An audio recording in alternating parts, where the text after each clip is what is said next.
সাংসদ সায়নী ঘোষ তিনি কোথায়? বারবার তাদের গ্রুপে এই মেসেজ সামনে এসেছে, কিন্তু বারবার গত কয়েকদিন আগেও যাকে শাড়িতে হাওয়াইয়ে দেখতে মানুষ অভ্যস্ত ছিলেন, সেই শাড়ি হাওয়াই কি এখন অতীত? কেন এই কথা বলছি? কারণ যে ছবি আপনারা দেখছেন, কলকাতায় ফিরলেন সায়নী, বেসুরো সায়নী, শাড়ি হাওয়াই অতীত এখন? এই প্রশ্ন উঠছে কারণ দিল্লি থেকে কলকাতা ফিরলেন সায়নী ঘোষ। বিমানবন্দরে সাংসদের মুখে মাস্ক যে সময় কোভিডের কথা মনে পড়ছে কোথাও গিয়ে, কারণ কোভিডের সময় এই মাস্ক সাধারণ মানুষ ব্যবহার করতেন, সেই সাংসদের মুখে মাস্ক, মাথায় টুপি, এত গোপন গোপন ভাব কেন?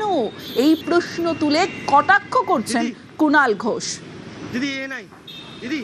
এবং আগের সায়নী ঘোষের ছবি আপনাদের দেখাচ্ছি, যে সাংসদকে দেখতে অভ্যস্ত ছিলেন সাধারণ মানুষ শাড়িতে, হাওয়াই চটিতে, এবং সেই ছবিটা কোথাও কি এখন অতীত? কারণ কলকাতা বিমানবন্দরের যে ছবি, সায়নী ঘোষ তিনি কলকাতায় ফিরলেন এবং ফেরার যে ছবি আপনাদের দেখাচ্ছি, সেখানে সাংসদের মুখে মাস্ক, মাথায় টুপি, এবং তার সঙ্গে সেই চেনা ছবির কিন্তু মিল নেই।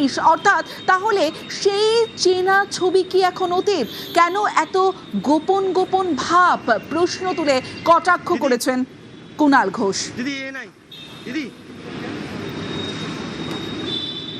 সায়নী ঘোষের আমি এয়ারপোর্ট থেকে বেরোনোর একটি ছবি দেখলাম, তাতে আমার দেখে মনে হচ্ছিল যে আপনারা বোধহয় করোনার সময়ের ছবি আপনারা দেখাচ্ছেন। এয়ারপোর্ট থেকে বেরোচ্ছেন, যে মুখ ঢাকা, সে একটা ভয়ঙ্কর একটা গোপন গোপন গোপন গোপন ভাব। হয় তিনি দলে আছেন, নইলে তিনি একটা ভয়ঙ্কর বিপ্লবী, কিন্তু তার জন্য মুখটা ঢাকতে হবে কেন? গ্ল্যামার ধরে এনে নৈবেদ্যের নাড়ুর মতো মাথায় বসিয়ে দিতে হবে।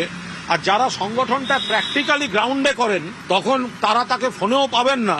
এখন দলের লিডারশিপকে তো পাশে দরকার, শাখা সংগঠনের প্রধান, তো তাকে তো যুব সংগঠনের কর্মীরা খুঁজতেই পারেন। যদি তার অবস্থান জানতে চেয়ে থাকেন, ঠিক কাজ করেছেন, বেশ করেছেন।